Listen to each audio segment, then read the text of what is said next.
Tim Jaksa Penuntut Umum Kejari Denpasar yang dikoordinir Inyoman Sugiarto mulai menyidangkan kasus dugaan korupsi keuangan LPD Desa Adat Serangan Denpasar.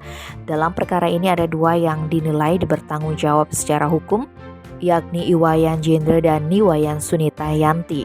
Kasintel Kejari Denpasar, Putu Eka Suyanto, mengatakan sidang sudah dilaksanakan Kamis 11 Agustus. Dalam dakwaan yang dibacakan Majelis Hakim Pimpinan Gede Putra Astawa, penuntut umum menyebutkan kedua terdakwa didakwa melakukan tindak pidana korupsi pengelolaan dana LPD Desa Adat Serangan tahun 2015 sampai dengan tahun 2020.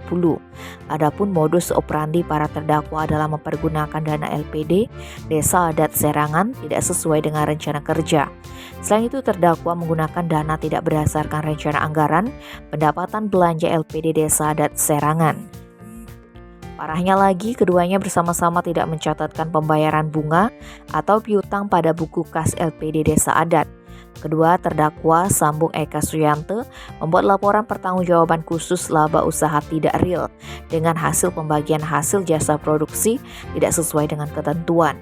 Dari penggunaan dana yang tidak sesuai tersebut, para tersangka membuat 17 kredit fiktif dan melakukan manipulasi pencatatan buku kas.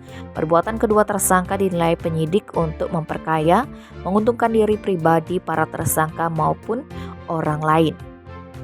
Akibat perbuatan para tersangka, negara atau daerah, keuangan LPD Desa Adat Serangan dirugikan 3,7 miliar rupiah. Tim Bali Express melaporkan.